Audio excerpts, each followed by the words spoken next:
Hello everyone, welcome to you all. आज हमारे साथ है शिल्पी गुप्ता, जो हमारी राइट टू राइट सीजन 2 की विनर रही है। राइट टू राइट सीजन 2, जिसमें हमने हमारे सभी राइटर्स को एक सब्जेक्ट दिया था कि कला का आपकी लाइफ में क्या योगदान रहा है। तो इस विषय में शिल्पी जी ने यहाँ पे फर्स्ट प्राइज अचीव किया है। सो कॉन्ग्रेचुलेशन शिल्पी, और आपका थैंक यू। स्वागत है हमारे आज के इस छोटे से इंटरव्यू के सेशन में। हमें उम्मीद है कि आपकी तरफ से हमें बहुत कुछ आज सीखने और समझने मिलेगा। तो शिल्पी जी, मैं जानना चाहती हूँ सबसे पहले आप एक छोटे से इंट्रोडक्शन के साथ हमारा ये इंटरव्यू स्टार्ट कर सकते हैं, और उसके बाद मेरा एक क्वेश्चन है आपसे सबसे पहले कि ये जब कंपटीशन आपने ज्वाइन किया, तो सबसे पहले तो कंपटीशन ज्वाइन करके आपको कैसा लगा, और स्टार्ट से लेके एंड तक का आपका इस कंपटीशन का जर्नी कैसा रहा, आपका क्या एक्सपीरियंस रहा। जी, जैसा कि आपने मेरा नाम बता ही दिया है, मैं हूँ शिल्पी जी। गुप्ता। और मैं वैसे तो मैं आर्टिस्ट हूँ और लिखने का भी शौक रखती थी, लेकिन जब से मैं ये वुमेन्स प्लेटफॉर्म से जुड़ी हूँ तब से ये लिखने का शौक जो विंग्स लिया है ना, मतलब वो एक अपने आप में एक अचीवमेंट है। तो मुझे बस यही लगता है कि जो भी चीज आपको यदि आती है तो उसे आप छोड़िए मत, करते रहिए, क्योंकि कहीं ना कहीं किसी भी मोड़ पर ये चीज आपका कब काम आ जाए आप कह नहीं सकते। तो आप राइट। जो चीज आपको आती है तो उसे आप छोड़िए मत, पॉलिश करिए और आगे बढ़िए। बस ऐसा है। तो ओके। जब से मैं इस प्लेटफॉर्म से जुड़ी तो धीरे धीरे, वैसे तो मैं ओपन माइक में आती थी, तो मेरा बस यही था कि हाँ ठीक है, चलो लिख रही हूँ, लिख लेती हूँ, एक बार और पार्टिसिपेट कर लेते। तो ऐसे करते करते अच्छा, मुझे एक बहुत अच्छा साइड मिला कि मैं कविता के साथ कहानी भी लिख सकती हूँ। अच्छा, दैट्स जी, ग्रेट। क्योंकि मैंने कहानी लिखने की साइड इतना जोर नहीं दिया। शुरू से लिखती थी, तो कविता की तरफ ही झुकाव था। कभी भी स्टोरी सुनाती जरूर थी बच्चों को, या कभी ऐसे स्टोरी जरूर बना बना के बहुत सुनाती थी, और अच्छा भी लगता था सबको, बट लिखने के लिए कभी नहीं सोचा था। जो ये साइड मुझे मिली है वुमेन प्लेटफॉर्म पे, ये काफी मेरे लिए एक बहुत बड़ा अचीवमेंट रहा है, अपनी एक और कला को जानना। चलो बढ़िया। मतलब एक जो शुरुआत थी आपकी इन कंपटीशन के जरिए, उसने आपको बहुत ज्यादा प्रेरित किया है। कहीं ना कहीं काफी लोगों में वो एक हुनर होता है कि बैठे बैठे या चलते चलते कुछ ख्याल आते हैं, बट उन ख्यालों को हम उतना कहीं वैल्यू नहीं देते, या फिर उनको तुरंत लिख के नहीं लेते हैं। और आपको ये इस चीज का मतलब पहचान हुई कि हाँ, ये चीज मुझ में है और इसे मैं बहुत अच्छे से कर सकती हूँ। और वी आर हैप्पी कि हमारे कॉम्पिटिशन्स के थ्रू आपका ये स्किल जो है, आपका हुनर है, ये और ज्यादा शाइन कर रहा है। बिल्कुल। तो तो कंपटीशन के लिए जब आप लिख रहे थे, तो आपका एक वो रहता है ना कि इमोशनली एक्साइटमेंट होती है, मेंटली थोड़ा सा स्ट्रेस होता है, क्या लिखे कैसे लिखे। तो ये जो आपका एक्सपीरियंस था जहाँ पे राइटिंग कंपटीशन के दौरान इमोशनली और मेंटली, आप वो सब क्या था। और मतलब जब आप लिखते हो तो राइटिंग ने आपके अंदर वो एक क्या पॉजिटिव चेंजेस लाए हैं। तो मैं आपको बिल्कुल बता दूं सोना दीजिए, जब ये आया जो राइट टू राइट सीजन 2, जिसमें हम्म। एक पर्टिकुलर क्राइटेरिया दिया हुआ था हमारा कि आपको ये जो चीजें हैं इसमें मेंशन होनी ही है, ठीक है हम वो मेंशन राइट करेंगे, राइट। लेकिन मेरा ये था कि जो उसकी बिगनिंग तो हम कर दिए, एंडिंग जो पोर्शन रखना था मुझे, वो मेरे लिए बहुत चैलेंजिंग चैलेंजिंग के साथ साथ, मतलब मेरा ये था कि इससे क्या होना चाहिए ना, एक इमोशनल बॉन्डिंग बननी चाहिए। तो राइट। जो मैंने सोचा, और मेरे माइंड में सिर्फ एक फैमिली की इमेज थी कि जो हम्म। पेरेंट्स होते हैं वो किस तरीके से अपना समय ढूंढते हैं खुद के अपने के राइट। लिए। तो बस वो फीलिंग जो थी वही मैंने अपनी कहानी में लिखी थी। और यस, एक्चुअली पर्सनली मुझे भी आपका जो राइटिंग का एंड था वो बहुत बहुत ज्यादा पसंद आया था। और शायद वो एंड ही था जो कहते हैं ना कि वो आपकी पूरी कहानी का हीरो, या फिर पूरी कहानी को उस एक मोमेंट ने जहाँ पे आपने बताया था कि जब वो जो दो पर्सन शादी के बाद भी उनमें जो जितनी दूरियां रही, जो कुछ भी मजबूरियां रही, और उस दूरी के दौरान उन्होंने जो एक दूसरे को खत लिखे थे, वो उस एज में जाके, जस्ट आई थिंक 65 जी की एज में, जब वो जी एक दूसरे के खत पढ़ रहे थे। तो इमेजिन नहीं कर सकते कि पूरा उनका जो एक जर्नी रहा, वो 65 एज में भी वो दोबारा जी रहे हैं एक दूसरे के साथ, एक दूसरे के सामने, और एक दूसरे के खत पढ़ते हुए। तो वो क्या इमोशंस होंगे उस वक्त। तो मुझे पर्सनली वो चीज जी। बहुत अच्छी लगी थी।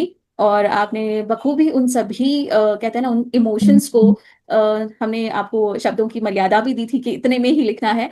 बस उस मर्यादा के अंदर आपने बिल्कुल। उन शब्दों को जैसे पिरोया है, वो डेफिनेटली काबिले तारीफ है। तो आपने बहुत अच्छे से लिखा था और आप डिजर्व करते थे कि एज अ विनर आप फिर से हमारे सामने आए। आप सबको मैं बताना चाहूंगी, शिल्पी सिर्फ हमारे सीजन 2 की विनर नहीं है, शिल्पी हमारे सीजन 1 में भी विनर रह चुकी है। तो शिल्पी मुझे बताइए, राइटिंग प्रोसेस के दौरान आपको क्या क्या प्रॉब्लम्स आई? मतलब बहुत बार होता है ना, ये जैसे एक थोड़ा सा स्ट्रेस ही होता है कि क्या लिखे कैसे लिखे, कुछ डर होता है, चैलेंजेस होते हैं, फिर अपनी रोजमर्रा की अपनी रूटीन लाइफ होती है, बहुत सारी जिम्मेदारियां भी होती है, उन सबको निभाकर इस चैलेंज को फेस करना, तो ये सब कुछ कैसा रहा आपके लिए और कैसे हैंडल किया आपने? तो ये जो आपका क्वेश्चन है उसमें मैंने बहुत अच्छी चीज सीखी थी। क्योंकि लिखना तो ठीक है, हम लिखेंगे, माइंड में वो सारी चीजें चलती रहती हैं। मतलब हम चाहे कुछ भी काम करें, अगर कुछ चीज अगर मन में है, तो आप चाहे खाना भी बना रहे हो, किसी को खाना परस रहे हो, या बच्चे को संभाल रहे हो, या कुछ भी काम कर रहे हो, आपके दिमाग में कोई थॉट प्रोसेस पीछे पीछे चलता रहता है। चलता तो वो है, माइंड में राइट। पूरी लाइंस आती, जैसे आती थी मैं लिख लेती थी, हाँ ये पॉइंट अच्छा है, इसको लिख लेती हूँ, बाद में अलाइनमेंट होता रहेगा। लेकिन वो एक करेक्शन राइट। जो था, वो मैं करते चल रही थी। और हाँ, एक जो मैंने बात सीखी अभी, ऐसे मैंने आपको बताया, समय का अभाव। समय का अभाव बहुत रहता है। हम ये नहीं देख, मतलब ये हम मान नहीं सकते कि समय हमारे लिए रुक जाएगा, हमें समय को पकड़ना पड़ेगा। ऐसा मुझे लगा, ये वाकई कहानी लिखते टाइम मुझे ऐसा लगा कि बहुत समय कम है मेरे पास में, कैसे करूंगी। नहीं, वो तो हो जाएगा, क्योंकि करना तो है समय ही। कम है। हाँ, करना तो है ही, तो समय कम है हमारे पास, जैसे भी करके मैंने लिखना चालू किया, टुकड़े टुकड़े में लिखा, फिर उसे जोड़ा, काट छाट की अकॉर्डिंग टू जितना हमको एक दिया हुआ था लिमिट, शब्द लिमिट। तो बस जी। मैं सबसे यही कहना चाहूंगी कि समय तो नहीं रहेगा हमारे पास जब तक हम समय को अपने लिए नहीं भी पकड़ के रखेंगे, तब तक। तो बस वही है कि बिल्कुल। आपको अगर करना है तो करना है, ऐसा। तो इस कंपटीशन से आपने सबसे बड़ी लर्निंग क्या ली? जैसे अभी तो आपने कहा समय और वो सारी, बट इसके अलावा भी आपका क्या रहा कि इस कंपटीशन से मैंने ये सबसे ज्यादा सीखा है, और एक महिला के रूप में, एक एज अ राइटर के रूप में आपका क्या लर्निंग सबसे बड़ा रहा? मेरा लर्निंग तो एक महिला के रूप में अगर हम देखें, बात करें, तो इस कंपटीशन से मुझे यही मिला है कि तुम अपने लिए समय को खुद ही ढूंढ सकती हो, कोई तुम्हारे लिए ढूंढ के नहीं लाएगा। तुम्हें खुद ही बैठना हम्म। पड़ेगा कि ये समय मेरा है, मुझे इस पर समय देना है, अपने लिए ही समय लेना है। तो एक बात तो ये सीखी। दूसरी बात ये कि जो मेरा जो लर्निंग का रहा है इसमें, मैंने ये सीखा कि तुम्हें कहीं भी ऐसे भागने की जरूरत नहीं है। अगर तुम लिखना चाहते हो या कुछ भी करना चाहते हो, ऐसा नहीं है कि आप लिख रहे हो तो मतलब लिखना ही है, कोई भी चीज हो हम्म। ऐसी। नहीं, अगर तुमने मन में वो चीज ठान ली है तो तुम कर लोगे। अगर उसके पीछे तुमने आगे पीछे सोच लिया कि अरे मैं नहीं कर, एक बार भी यदि नहीं सोचा, तो वो सच में नहीं ही होने लगता है। तो पहले लिसन की मुझे करना, एक्चुअली मैं अपनी मेरी छोटी बेटी है, मैं उसे भी यही सिखाती हूँ कि मन के जीते जीत है, मन के हारे हार। सही बात है। सही बात। तो बस मेरा यही है कि नहीं, जो है करना है वो अभी करना है, आगे तो हमें भी नहीं देखा कि क्या होगा, बस करते बिल्कुल। चलो। जब एक वो चीज सवार हो जाती है हमें कि ये है और हमें पूरा करना है, तो जी। वो कहता है ना कि बहुत कॉमन सा आम डायलॉग है, आप प्लीज हंसना मत, ओम शांति ओम का डायलॉग मुझे बहुत बार याद आता है लाइफ में। वो कहते हैं ना कि जिस चीज को आप शिद्दत से चाहते हो तो हाँ, कायनात भी उसे मिलाने की साजिश करती है। तो ये मुझे मतलब बहुत सारे इंसिडेंट्स ऐसे लाइफ में आते हैं जहाँ पे ये डायलॉग जो है, मुझे बाकी कुछ याद नहीं रहेगा, बस ये वाली चीज जो है वो मैंने भी पकड़ ली है लाइफ में, कि हाँ, जब भी आप अपना पूरा डेडिकेशन देते हैं किसी चीज के लिए ना, तो रास्ते अपने आप बनते हैं, चीजें अपने आप हमारे बिल्कुल सामने आती हैं, और लिटरली वो हमें ऐसे फील होता है कि शायद ये मेरे लिए ही है। तो बिल्कुल। ये एक्सपीरियंस हमें कई बार आता है, और तब तक मुझे ये डायलॉग तो मुझे याद आता है, और मुझे पर्सनली ये चीज बहुत पसंद है, क्योंकि ये लाइफ में बहुत बार महसूस करते हैं हम। और बहुत करेक्ट। अच्छी सीख आपकी भी है, और जो आप अपनी बेटी को भी दे रहे हो, तो वो तो 10 on 10 कहना कि वो वाली बात है कि जहाँ पे मन के जीते जीतो, और जब हार मान लो तो हार है, वो तो बात एकदम सही है। तो मुझे बताइए शिल्पी जी कि राइट टू राइज, आप वैसे तो हमारे ग्रुप के साथ, हमारी कम्युनिटी के साथ बहुत लंबे समय से जुड़ी हैं आपने, बहुत सारी कॉम्पिटिशन्स, बहुत सारा वुमेन का जो जर्नी है वहाँ पे आप हमारे साथ रहे हो, बट राइट टू राइज मतलब ये एक लाइन या फिर ये एक एहसास जो है, उसे आप किस तरह से डिस्क्राइब करना चाहोगे? मेरे लिए एक ही वर्ड है, विंग्स। क्योंकि जो लिखने वाला जो पोर्शन था, उस पे जो मेरे को विंग्स मिले हैं, वो राइट टू राइट की तरफ से ही मिले हैं। और जो आप लोगों का जो एक टीम वर्क होता है, जिसमें बैक एंड टीम होती है और फ्रंट एंड बिल्कुल। टीम होती है, है ना? तो आप जो हो, आप लोग जो हो टीम में, मेरे लिए बैक एंड पुश बहुत, मतलब एक पुश देना बहुत इंपॉर्टेंट था, जो मुझे आपकी तरफ से मिला है। फ्रंट एंड तो सभी आप लोग हो, सब लोग हो, लेकिन एक जो बैक से इमोशनली सपोर्ट मिलता है ना, नहीं कर लोगी, करो, तुम करती हो, तुम हम्म। अच्छा लिखती हो, लिखना चाहिए तुम्हें, करना चाहिए तुम्हें, आगे बढ़ना चाहिए तुम्हें, तो वो चीज जो एक मेंटली सपोर्ट मिलता है ना, एक अलग ही विंग्स मिल गए जैसे मुझे। तो बस मेरे लिए एक ही वर्ड में मैं डिस्क्राइब करूंगी राइट टू राइस को, it's a wings for me. बहुत बड़ी बात है। एक्चुअली जरूरी है ये एहसास ही कि हमें पंख मिल गए हैं, और जब ये एहसास होता है तो उड़ान भरने की जो चाहत हर किसी में होती है, शायद इस एहसास के बाद वो और स्ट्रांग हो जाती है। और हम एक पॉजिटिव कोशिश करने लगेंगे यहाँ पे, अगर ऐसे कंपटीशन के जरिए हम आपको ये एहसास दिलाने में कहीं ना कहीं सक्सेसफुल होते हैं कि आपको वो विंग्स मिल गए हैं। और आपने देखा होगा तो वुमेन के लोगों में वुमेन के विंग्स ही हमने बताया है। हाँ जी, जी। देखा तो है। वो, हाँ, तो हमारे लोगो भी जब हमने डिजाइन किया था तो बस मन में, वो कहते हैं ना, मन में वही कामना थी हमारे कि कहीं ना कहीं हम जो एक प्रयास कर रहे हैं वुमेन एम्पावरिंग जर्नी के जरिए, तो यही एक प्रयास था कि हम आपको वो विंग्स दे सके, वो पंख दे सके जो आपको सपनों की उड़ान भरने में मददगार हो। और आपके शब्दों से हमें वही महसूस हो रहा है कि वो विंग्स कहीं ना कहीं हम देने में कामयाब हो रहे हैं। तो इससे बड़ी अचीवमेंट हमारे लिए भी और क्या हो सकती है। थैंक यू सो मच शिल्पी। ये जो आपने बताया तो वो, सच कहूँ ना, वो इतना ज्यादा छू रहा है मेरे मन को कि वो सफलता जो एक मिलती है ना, कि हम जो प्रयास कर रहे हैं उसको जो सफलता मिलती है उसकी खुशी, अगर मैं ज्यादा बोलूंगी तो शायद रो दूं। नहीं नहीं, आप बिल्कुल, मतलब सच में ऐसा ही है सही, एक्चुअली। हाँ।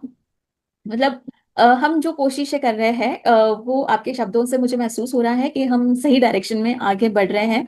वुमेन को जिस सोच के साथ हमने स्टार्ट किया था वो सोच सही थी और वो सही दिशा में आगे बढ़ रही है। सो मुझे ये बताइए कि इस कंपटीशन का ऐसा कौन सा मोमेंट था जो आपके लिए बहुत यादगार रहा हो। मेरे लिए, मैं सच बताऊं तो, जब इसका रिजल्ट अनाउंस हो रहा था ना, right to hmm. Right season 2 का रिजल्ट जब अनाउंस हो रहा था, तब आप ही थी, और आपने ही मुझे रचनाकार वर्ड बोला था। मतलब रचनाकार ने ऐसी रचना की है, तो वो जो एक हाँ वर्ड था ना, हाँ। रचनाकार, वो मुझे इतना ज्यादा मतलब सुकून मिला था उस वर्ड से कि आपको मैं एक्सप्लेन नहीं कर सकती उसके बारे में। अपनी इतना पहचान मेरे को जैसे एक मिल गई हो। हाँ, एक सेटिस्फेक्शन मिला था, क्योंकि आज तक नहीं कहा किसी ने ऐसा। हाँ, आर्टिस्ट ठीक है, पेंटिंग ड्राइंग करते हो, पर उसके लिए भी लोगों के पास शब्द नहीं, शायद उन लोगों को कई बार सब पेंटर बोल देते हैं, कभी कुछ बोल देते हैं। तो एक जो एक रिस्पेक्टफुली एक जो चीज मिली थी उस दिन मुझे, वो मैं कभी नहीं राइट भूलूंगा। राइट। इवन जब मैं मेरे पेरेंट्स को बता रही थी कि मम्मी ऐसा शब्द यूज किया था उन्होंने, मुझे इतना बढ़िया लगा सुन करके। तो लिटरली वो मेरे लिए एक बहुत अच्छा मोमेंट था जब आपने रचनाकार बोला। जी, बिल्कुल आपने रचना ही ऐसी की थी शिल्पी। तो वो रचनाकार, रचनाकार जो शब्द है वो सोच समझ के नहीं बोला था, वो एक्चुअल में शब्दों की रचना ही वैसी की गई थी। उन इमोशंस को आपने पिरोया ही इतने अच्छे से था, तो ये रचनाकार शब्द आना तो बट ऑब्वियस था कि ये किताब तो आपको मिलना ही था, और आप इसके काबिल भी हो कि आपकी रचना को और आपको रचनाकार कहा जाए। तो इसमें तो कोई भी डाउट नहीं है। बट यहाँ पे कैसे होता है ना शिल्पी, देखो आपने ये हुनर था, ये कला थी आपने, ठीक है, वुमेन से जुड़ने के बाद ये और अच्छी तरह से ग्रो हुई। बट शायद बहुत सी महिलाएं ऐसी हो जो अभी तक हमसे जुड़ी नहीं है, बट उनमें ये चीज होती है। बहुत बार ये चीज कहीं ना कहीं मुझ में भी थी। मैं जब स्कूल में थी तब मैं लिखा करती थी, जैसे हम शायरी करते हैं, मैं महाराष्ट्र से हूँ।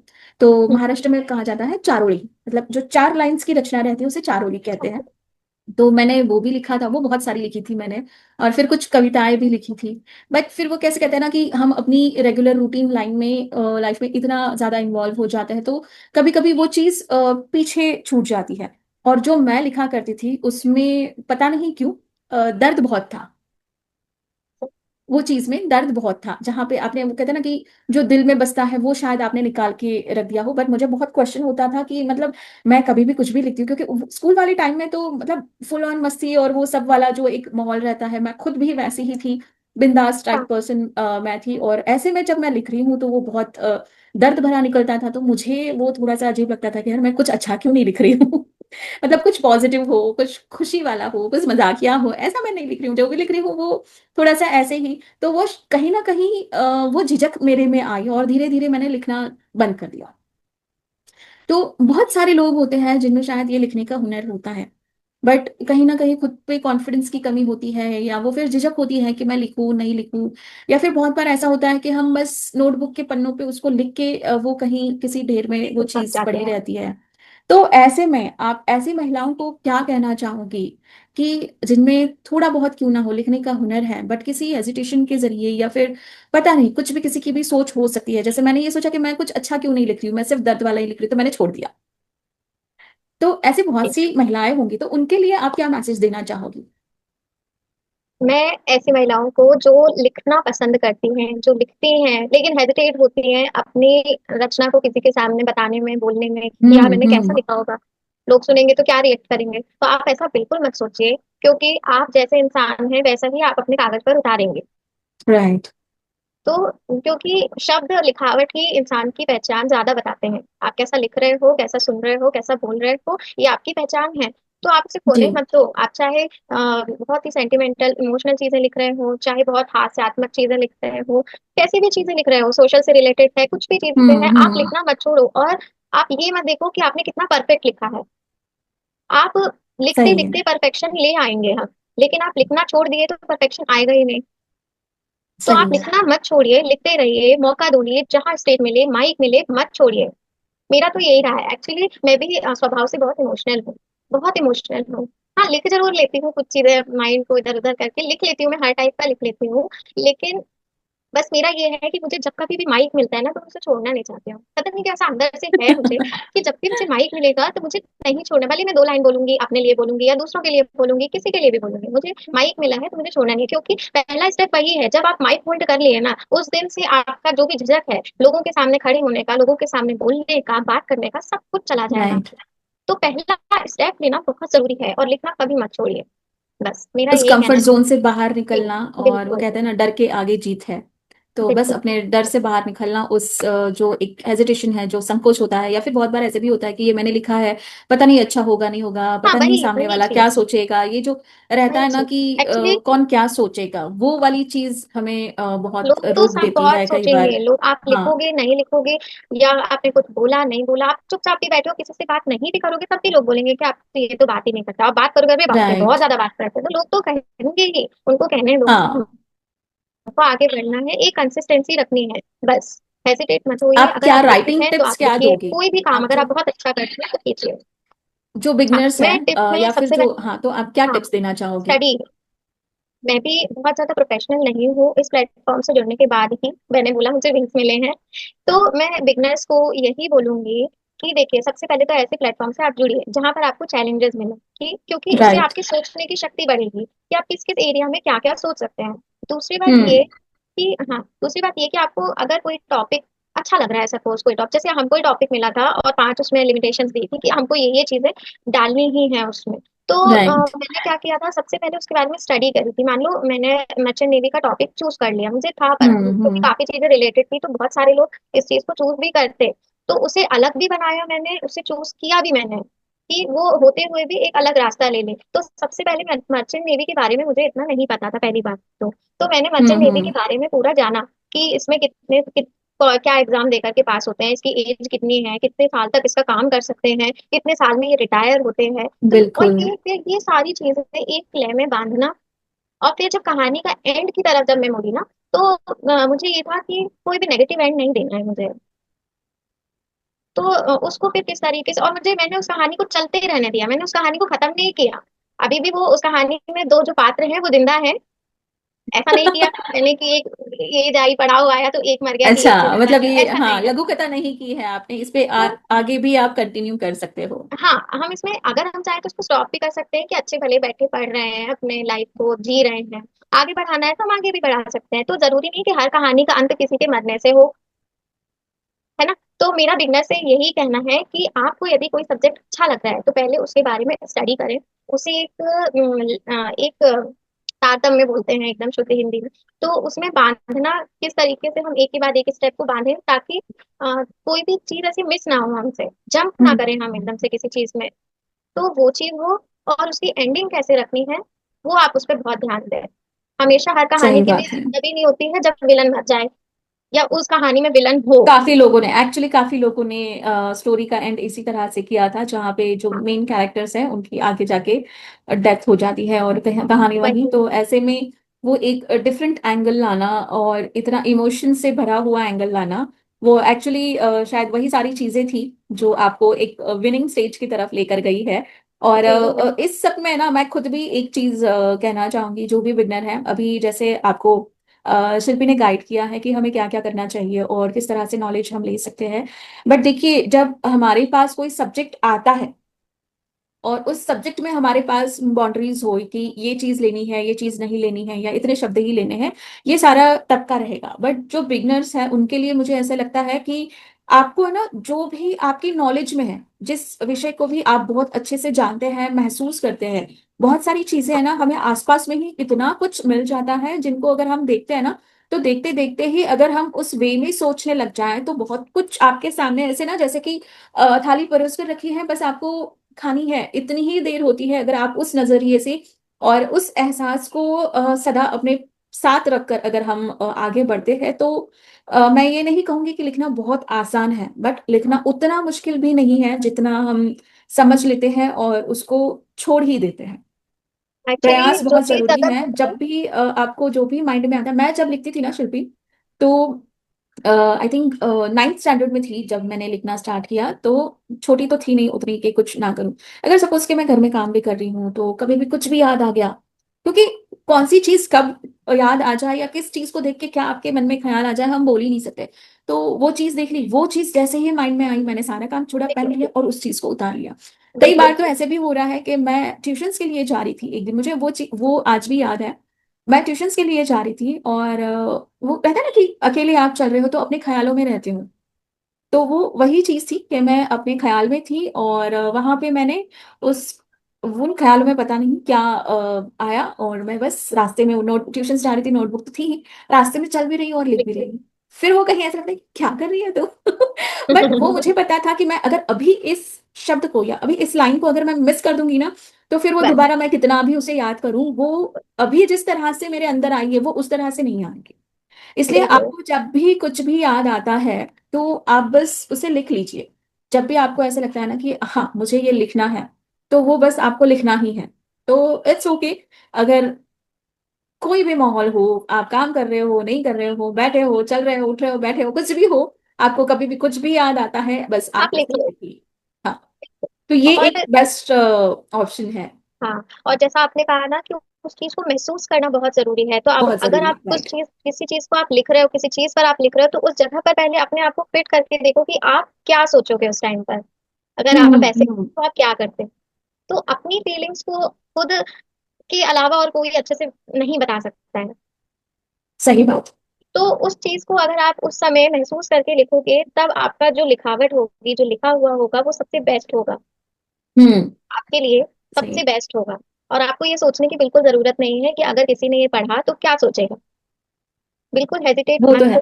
अगर और आपको पसंद है बस है, उससे बड़ी चीज कोई नहीं है। और जब एक बार लिखने का सफर चालू हो जाता है, स्टार्ट होता है, तो वो रुकता नहीं है। और ये तो मेरा अपना पर्सनल लाइफ का भी एक्सपीरियंस मैंने रहा है, मैंने खुद भी देखा है और औरों के लाइफ में भी ये देखा है कि जब आप किसी चीज की शुरुआत करते हैं ना, तो रुकावटें बहुत आती हैं।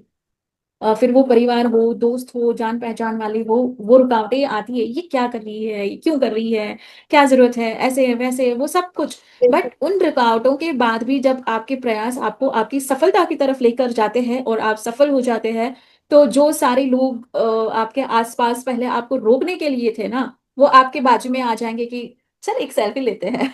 बिल्कुल। वो एक चीज होता है। और एक्चुअली ये चीज हमारी रियल लाइफ में होती है इस तरह से। तो मैं बहुत बार, मैं भी आर्टिस्ट हूँ, हॉबी क्लासेस मैंने पिछले बहुत सालों से मैं घर पे हॉबी क्लासेस लिया करती थी। तो मैंने अपने स्टूडेंट्स को ये चीज हमेशा समझाई है, क्योंकि स्मॉल टाउन से बिलोंग करती हूँ, तो ये रुकावटें यहाँ पे करीबन हर परिवार का हिस्सा है, ये रुकावटें खासकर लड़कियों के लिए।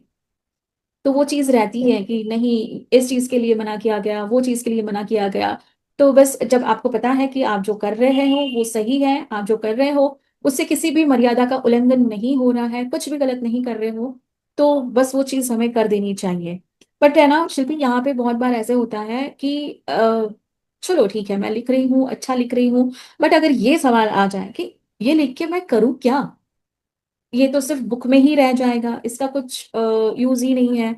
तो क्या कभी कोई ऐसा ख्याल आपके मन में भी आया है? और जैसे आप हमारे साथ जुड़े हो, जैसे अभी आपने कहा कि विंग्स मिल गए हैं, तो व्हाट नेक्स्ट? आपके फ्यूचर प्लान्स क्या रहेंगे? क्योंकि ये सवाल पूछने के पीछे एक इंटेंशन है कि जो भी आज आपको सुन रहे हैं उनको ये आंसर मिले कि जब मैं लिख रही हूँ तो उसका क्या कोई प्लेटफॉर्म है? आप अपने शब्दों को हमारे घर की जो किताब है उसके बाहर आप कहाँ पर लेके जा सकते हो? तो क्या आपने भी सोचा है कि जब आपका एक राइटिंग का जर्नी स्टार्ट हो गया है तो व्हाट नेक्स्ट? आप अपने आप के लिए आगे क्या सोचती हैं कि आप इस स्किल के साथ आप आगे क्या करोगे? ये बहुत ही अच्छा क्वेश्चन है, क्योंकि ऐसे बहुत सारी मैं भी ऐसी ही थी। मेरी भी एक डायरी मेरे होम टाउन में अभी भी मम्मी ने संभाल कर रखी हुई है। और हम्म। हाँ, बिल्कुल अभी भी संभाल कर रखी हुई है। और वो डायरी मेरी बस स्कूल टाइम की ही डायरी है, वो जिस पर लिखे हुए हैं कुछ कुछ तो ऐसे है कि लिख के कहाँ गुम हो गए पता भी नहीं है, कहाँ चले गए नहीं पता। तो अब जो है, जो मेरे पास जो भी है मेरा कलेक्शन है उसका, कहानी का चाहे कविता का, एक अलग से। सबसे पहले तो कहीं भी मत लिखो। हाँ, लिखते हो तो उसको कलेक्ट करके रखो एक ही बुक के अंदर, ताकि आपका ये संकलन रहे कि मैंने ये बिल्कुल। कविता ये कहानी लिख रही हूँ, लिखी है या लिख चुकी है। तो आगे हम्म। चलकर आपके पास ये पॉसिबिलिटीज होंगी कि आप इनका मतलब, मेरा ऐसा है कि मैं भी एक बुक, मतलब ऐसा चाहती हूँ कि मेरी भी कहानी का कविता का एक संग्रह बने, एक बुक बने। तो ऐसा है मेरा सोचना कि फ्यूचर में अगर बहुत अच्छा कलेक्शन, अगर नहीं एक्चुअली अब तो लिखना स्टार्ट हो गया है, तो बहुत अच्छा कलेक्शन ऐसे करते चलूं और अपने फ्यूचर में एक बुक जरूर लॉन्च कर रहा हूँ। एक बुक जरूर होनी चाहिए मेरे लिए।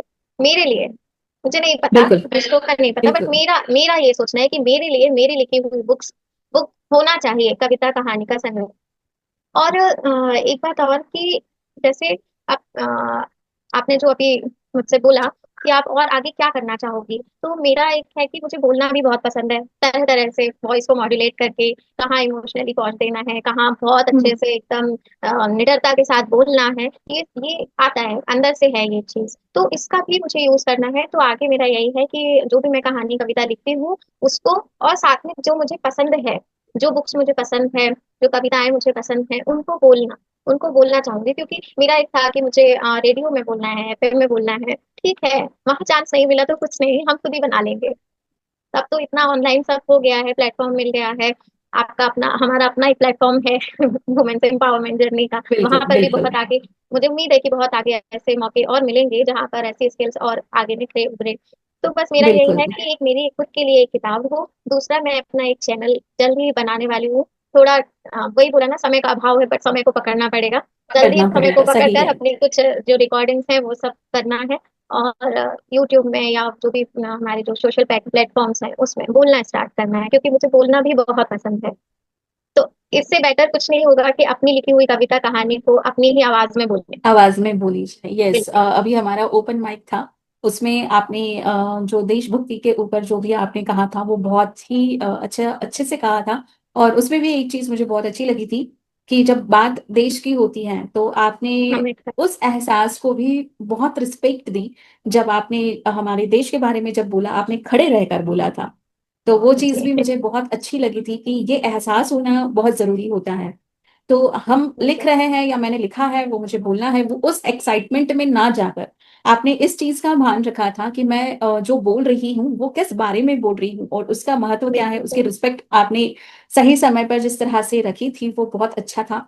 और आज बिल्कुल। मगर जैसे कहानी में शब्दों की मर्यादा थी, हमारे पास भी यहाँ पे आज कुछ समय की मर्यादा है। सो बिल्कुल। थैंक यू सो मच शिल्पी, आपसे बात करके, आपके बारे में जान के, आपके इस जर्नी को जान के हमें बहुत अच्छा लगा। आई एम श्योर कि आपकी जर्नी भी, जो भी इस इंटरव्यू को सुनेगा, आपकी जर्नी और आपकी सारी बातें किसी ना किसी को प्रेरित जरूर करेगी।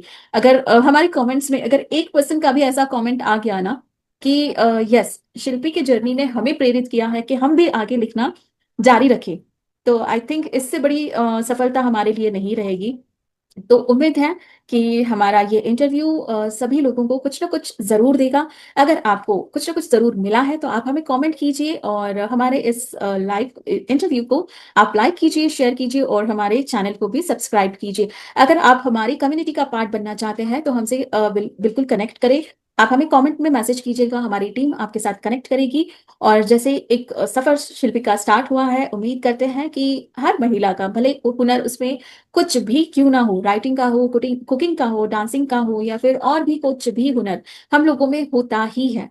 आप अपने हुनर को जानिए, समझिए, उसका सम्मान कीजिए और उसके साथ अपनी पहचान बनाते हुए आगे बढ़िए। बस यही हम लोग चाहते हैं women.ej की, यही एक ना पॉजिटिव मंशा है हमारी इस कम्युनिटी बनाने के पीछे। तो बस शिल्पी, आज का ये हमारा जो बातों का सफर है, इसे हम यहीं पे रोकते हैं। थैंक यू सो मच, आपने हमारे लिए जो टाइम दिया उसके लिए। और as an artist, as a रचनाकार, आप हमारे साथ जुड़ी हैं और आगे भी जुड़ी रहेगी, इस यकीन के बिल्कुल। साथ आज का ये इंटरव्यू हम यहीं पे रोकते हैं। Thank you so much. Thank you Shilpi. Thank thank you so much.